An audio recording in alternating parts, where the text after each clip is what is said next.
Olá, eu sou a Carol Nogueira e esse é o Item Mais da CNN. A piora do cenário econômico nos últimos meses, com alta da inflação, queda de renda, contribuiu para que muitos brasileiros contraíssem novas dívidas. Um estudo recente do Programa da ONU para o Desenvolvimento, o PNUD, em parceria com a Secretaria Nacional do Consumidor, ajuda a revelar a dimensão do problema. 7 em cada 10 famílias brasileiras se endividaram durante a pandemia de Covid-19. Em cada 10 casas brasileiras, 7 têm famílias endividadas por conta da pandemia do coronavírus. Contraíram uma dívida e aí acabaram ficando com esse problema para poder quitar. Só que 42% dessas famílias endividadas não consegue pagar a dívida, não vai conseguir quitar essa dívida sozinha, vai precisar de ajuda para conseguir dar conta de pagar aquilo que contraiu de dívida durante a pandemia. Os dados reforçam a tendência apontada em outro levantamento da Confederação Nacional do Comércio, que analisou o crescimento das dívidas dos brasileiros no ano passado. Em comparação com o ano anterior, 2020, o índice de endividamento cresceu aproximadamente 4 pontos percentuais. Esse é o maior aumento registrado nos últimos 11 anos, desde o início da série histórica. Por outro lado, os pesquisadores revelaram uma tendência à queda da inadimplência. Ou seja, tem mais pessoas endividadas, mas as contas estão sendo renegociadas. E ainda segundo esses dados, a principal causa do endividamento, adivinha?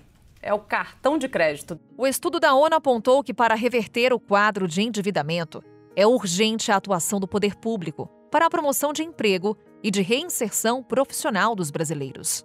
Mas as expectativas para a economia do país neste ano expõem o tamanho desse desafio. Cada vez mais a gente vê uma inflação esse ano que se aproxima de 6%, com riscos eventualmente por conta ainda da pressão de commodities que a gente está vendo agora, dessa inflação poder ficar acima de 6% em 2022. Isso gradativamente vai trazer mais dificuldades para o Banco Central ao longo dos próximos meses e há um consenso hoje cada vez maior que a Selic vai terminar no final desse ciclo, provavelmente entre 12% e 13%. O impacto disso é muito claro, muito evidente, e a gente tem a desaceleração da economia em 2022, começando a trazer riscos preocupantes também para 2023. Tem ainda os obstáculos do mercado de trabalho. A expectativa é que o desemprego, hoje em 11,6%, permaneça em 2 dígitos até 2025. Vamos detalhar esse cenário de endividamento do brasileiro e também quais são as nossas perspectivas econômicas para 2022? Para isso, conversamos com Ricardo Teixeira. Ele é coordenador do MBA em Gestão Financeira da FGV.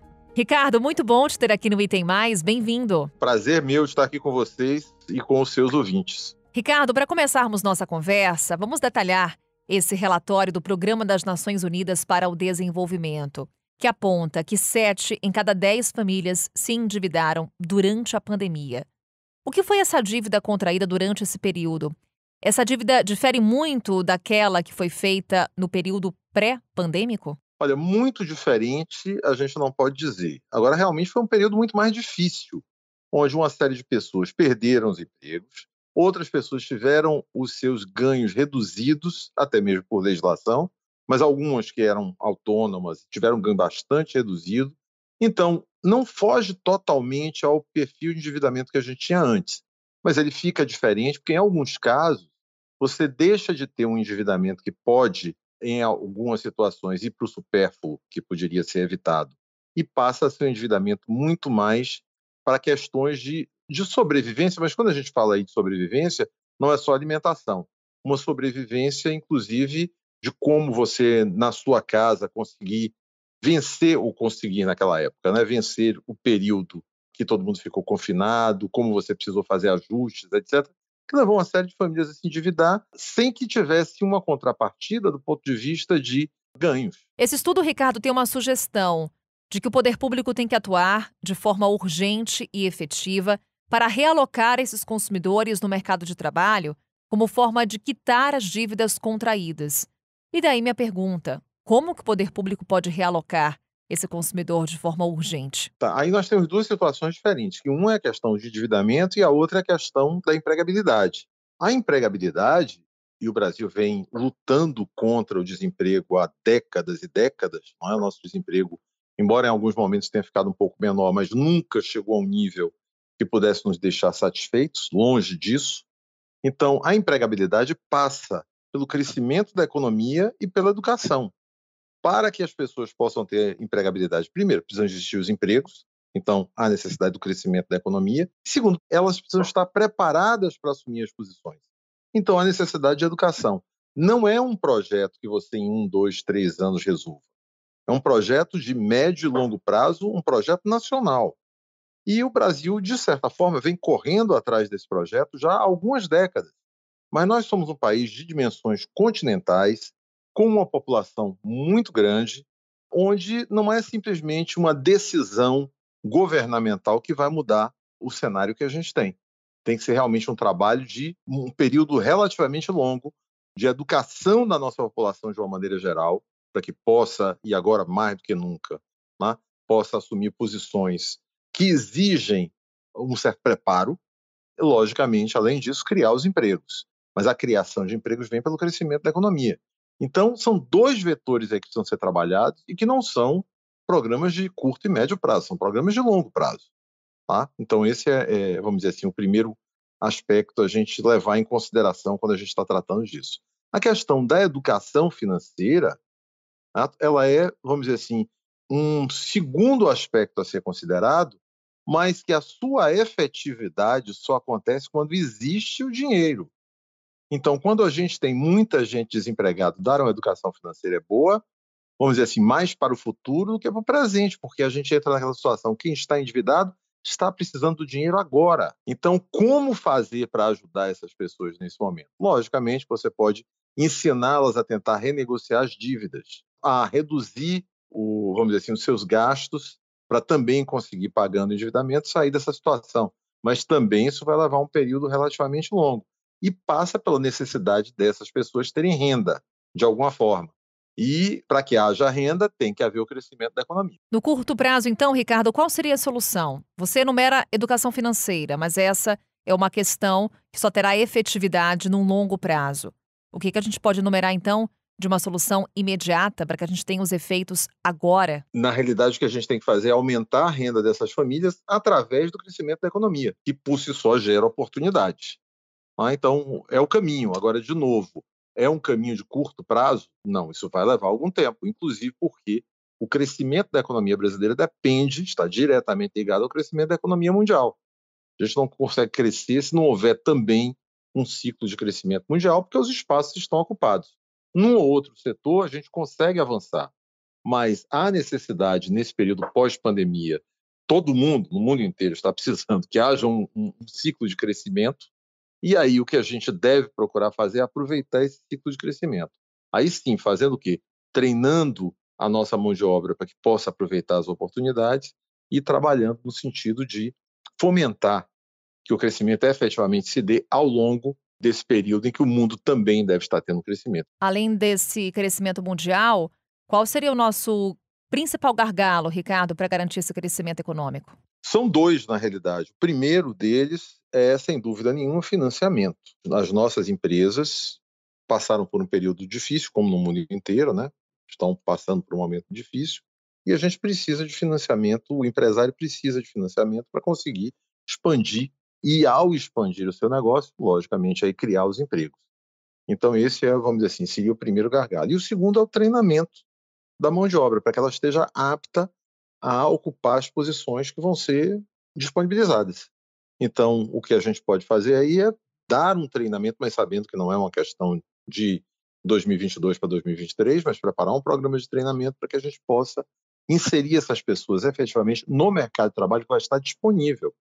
Porque não adianta nada você ter habilidades, competências desenvolvidas numa determinada área que não tenha nesse momento crescimento e, portanto, não ofereça essa empregabilidade.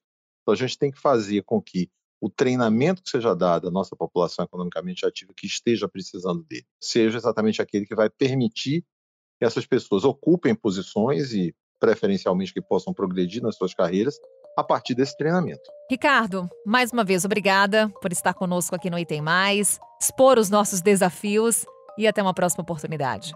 Muito obrigado. Eu que agradeço. É sempre um prazer estar aqui com vocês.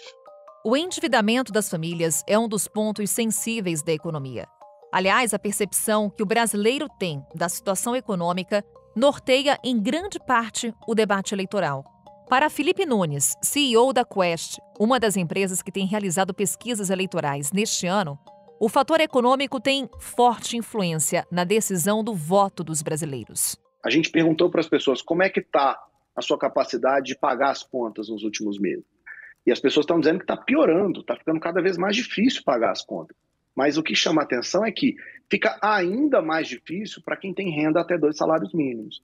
Enquanto que para quem tem renda alta, essa dificuldade é bem menor. O que os números sugerem é que a economia continua sendo uma variável fundamental para explicar quem quer a mudança e quem quer a continuidade. E é o bolso das pessoas nesse momento que parece ser um bom preditor, né, desse desempenho eleitoral. Antes mesmo do início oficial da campanha para as eleições de outubro deste ano, o assunto já aparece no radar dos pré-candidatos. Alguns dos nomes que se articulam para a corrida presidencial já manifestaram propostas de estímulo ao crédito para pessoas de baixa e média renda e programas de renegociação de dívidas para devedores inscritos nos serviços de proteção ao crédito. Afinal, qual será o peso da economia no debate eleitoral?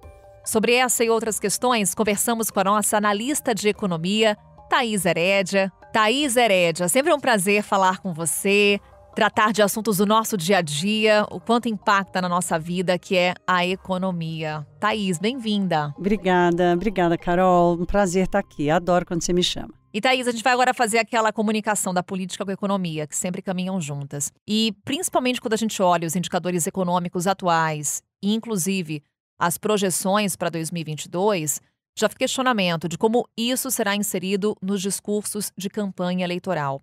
Já temos, nesse momento, presidenciáveis, pré-candidatos, e já estamos acompanhando a economia inserida nesses discursos, nessas propostas. Economia será o grande centro do debate nessas eleições? Essa é a maior sinalização, né, Carol? Porque na eleição passada, em 2018, não foi a economia. Apesar da gente estar saindo de 2 anos de recessão profunda, o desemprego ainda elevadíssimo, né? Um governo que saía com baixíssima aprovação, quer dizer, havia pouca percepção sobre a melhora econômica que aconteceu naqueles anos. Então, a economia ela foi realmente um assunto lateral. Ali foi mais, o centro do debate ficou mais voltado à questão da justiça, à questão da corrupção e tudo mais. Disso já falamos muito. A economia agora volta com tudo, porque aqui nós estamos falando de um ano eleitoral em que a eleição está a 2 dígitos, é um fenômeno mundial, ou seja, reduz a capacidade de controle e de condução do Banco Central em evitar um juro muito mais alto, né? Então, você imagina que num ano eleitoral, o Banco Central precisa subir os juros para 2 dígitos, avisa que vai manter os juros nesse patamar, a inflação já está em 2 dígitos há mais tempo, consumindo e corroendo a renda dos trabalhadores, que, por sua vez, também diminuiu em 2021, ou seja, as pessoas que estão encontrando emprego estão mesmo a mais ocupação de vagas nos últimos meses, e essa é uma tendência que deve continuar. Estão aceitando trabalhar por menos. Então tem uma condição diferente de renda, uma condição pior de renda, que numa situação de desemprego, só de ter uma renda as famílias já ficam felizes, mas uma pressão muito forte de preços. O Brasil, a renda média no Brasil fica ali entre R$2.000 e R$2.400. Com uma inflação de 2 dígitos, com preços de energia e com preços básicos tão altos, então sim, a economia ela vai ser o centro do debate. Agora, de que economia que nós estamos falando? É do Banco Central? É de como vai ser os juros? Não, é da economia em que a política vai ter que resolver como vai melhorar a distribuição de renda do Brasil. Acho que esse é que vai ser o debate. O candidato, o pré-candidato, aquela frente que conseguir encontrar a melhor forma de apresentar uma solução, que não seja uma solução com cara de milagre, com cara de populismo e com uma percepção de que ela é sustentável, que vai distribuir mais renda e vai resgatar as pessoas em dificuldade, essa vai ser a política que vai sair na frente. Thaís, curioso, porque enquanto você falava, eu fui aqui resgatar a pesquisa IPESP, a última pesquisa que eles realizaram, e tiveram um foco exatamente na economia. temos aqui 63% dos entrevistados consideram que a economia está no caminho errado, enquanto 27% consideram que está no caminho certo. É um patamar que remonta o cenário de agosto de 2021. E aí temos duas outras questões aqui na pesquisa relacionadas ao emprego, que vem numa trajetória crescente. 65% acreditam que vão manter o emprego nos próximos 6 meses, enquanto, quando falamos em inflação, a gente tem uma expectativa dos entrevistados de 42% deles de que os preços vão aumentar e 21% que vão aumentar muito. Quando a gente olha para esses dois indicadores de emprego e de inflação, a gente consegue então concluir que inflação é o que mais vai pesar nesses discursos. Quem tiver uma proposta melhor para lidar com a inflação, para que consiga garantir esse poder de compra do brasileiro, é quem pode levar a melhor nesse discurso de campanha eleitoral? O desafio vai estar na comunicação desse problema, Carol, porque assim, a nossa moeda é muito jovem, o real tem 25 anos, mas nós aprendemos rapidamente a importância de uma moeda estável, de uma inflação controlada. Você veja a encruzilhada que está o brasileiro, né? Ele fica feliz e seguro achando que ele realmente não vai perder o emprego, que ele vai se manter no trabalho, mas ele morre de medo de, tá bom, mas eu vou ter a renda, mas essa renda vai ser capaz de pagar o quê? Ao mesmo tempo, o aprendizado da sociedade brasileira nos últimos, 6, 7 anos, especialmente da crise para cá, de 2015 para cá, o grau de cobrança dos governos, dos governantes, da liderança política, aumentou muito. Não adianta mais a promessa insustentável, né? A promessa com cara de populista. A política vai ter que encontrar uma forma de dizer, olha, com toda sinceridade, o remédio para a inflação não é controlar preço, o remédio para a inflação não é criar uma lei como essas PECs de combustíveis, gera uma distorção gigantesca na economia, gerariam uma distorção gigantesca na economia sem resultado, né? Então, não é tabelar preço, não é baixar ou fazer interferência em estatais como a Petrobras, ou criar leis que mude isso ou muda aquilo, né? A grande discussão vai ser olhar para o orçamento público e dizer, vão querer dar 5 bilhões para o fundo eleitoral ou vão pegar esses 5 bilhões, vão diminuir para não pagar campanha e separar para a distribuição de renda, né? O Auxílio Brasil de R$400 vai durar só esse ano. E o ano que vem, como é que essas famílias vão viver?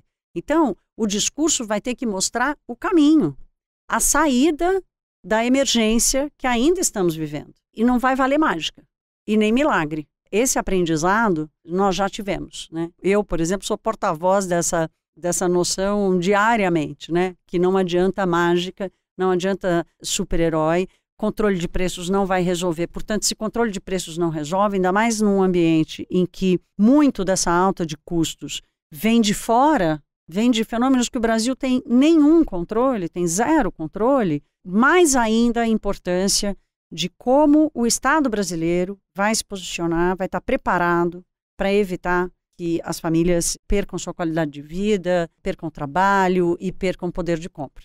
Thaís, o quanto o fato de 2022 ser um ano eleitoral compromete a elaboração e realização de políticas econômicas? Compromete muito o que a gente está vendo aqui, por exemplo, no caso da discussão dos combustíveis, né? Faz 2 meses que a gente só fala disso e as soluções mudam o tempo inteiro, porque há uma limitação, inclusive legal, para fazer qualquer medida nesse sentido. Ninguém espera grandes mudanças num ano eleitoral. Em qualquer lugar do mundo é assim, no Brasil não é diferente, nunca foi diferente, né? O ideal desse ano é não errar. O ideal desse ano é não fazer aquilo que vai, de novo, como eu disse, gerar mais distorção, que vai deixar uma conta a pagar para depois da eleição, que nós devíamos acontecer, por exemplo, em 2014, né? Em 2015, o Brasil acordou com uma conta de luz 70% mais cara. Não adiantou baixar a conta de luz na canetada, né? Foi ali, não foi há 20 anos. Foi em 2014, em que todos os preços foram mantidos ali na rédea, e em 2015 precisou largar essa corda e tudo subiu. A inflação disparou, o desemprego disparou. Nós já vivemos esse trauma. A política, ela vai ter que encontrar uma forma, se ela não quiser se debruçar sobre as grandes reformas, sobre as grandes discussões, que não cometa equívocos, né? Que não cometa erros e não aumente essas distorções. Porque quem criar o problema no ano que vem vai estar ou no Congresso Nacional, ou vai estar no Poder Executivo, com quem ganhou, ou quem perdeu vai estar na oposição e vai ter que apresentar também soluções e vai ter que disputar no diálogo e nas votações. Então, se vai mudar alguma coisa esse ano, difícil dizer. Se não errar, Carol, já vai ser bom, porque a conta que vai sobrar a partir de 2023 pode ser muito alta, né? E governo nenhum, que seja o mesmo ou novo, vai querer lidar com isso de uma forma irresponsável. Para a gente encerrar, Thaís, de todos os desafios econômicos que você elencou durante a nossa conversa, qual você considera como o principal para aquele que for eleito em 2022? A distribuição de renda, né? O Brasil assistiu a uma descida muito forte de milhões de famílias brasileiras à situação de pobreza e à situação de extrema pobreza, né? Temos milhões de jovens nem sem emprego e sem trabalho. Então, a política pública, inclusive a relação do Estado com o setor privado, a saída pode ser conjunta, ela vai ter que estar focada no resgate dessas famílias, né? O Estado vai precisar, sim, fazer uma transferência de renda para essas famílias, o Auxílio Brasil, um valor mais adequado, uma política bastante centrada naquilo que precisa, né? Não adianta tabelar o preço do combustível, que o rico que tem um carro importado vai se dar bem, não é disso que a gente está falando aqui, nós estamos falando de direcionar o recurso disponível para quem realmente precisa. A prioridade do Brasil hoje é resgatar essas famílias, porque essas famílias têm filhos, têm jovens que já perderam muito na educação e não podem perder também na sua qualidade de vida mais ainda. Então, é no resgate dessas famílias, desses jovens, é numa política de transferência de renda, de acolhimento mesmo que seja passageiro, com critérios bastante direcionados para evitar que quem já tem não precise receber, como acontece muito no Brasil. Esse tem que ser o maior foco, essa tem que ser a maior prioridade. Que a gente consiga superar esse obstáculo. Thaís Herédia, mais uma vez, obrigada por estar conosco. Obrigada, Carol. Mais. Papo sério, né? Papo Pois sério é. dessa vez. Mas a situação é séria, pede essa conversa séria mesmo. Gostei, me chame sempre que eu venho. Tomara que numa próxima seja uma conversa mais divertida. Thaís Herédia, esperamos. Obrigada, minha querida. Um Beijo beijo. para todos. E assim encerramos o Item Mais de hoje. Amanhã estamos de volta. Até lá. Com a minha apresentação, Carol Nogueira, este podcast foi produzido pela Maremoto para a CNN Brasil. Roteiro e pesquisa, Lucas Scherer. Pauta e produção, Danilo Santana. Edição e sonorização, Ana Mariquito. Coordenação geral, Paula Weinberg e Felipe Gomes. Coordenação de produto, Verônica Schneider. Coordenação editorial, Diego Toledo. Você também pode ouvir o Item Mais no site da CNN Brasil e aproveite para conhecer os nossos outros programas em áudio. Acesse cnnbrasil.com.br/podcasts.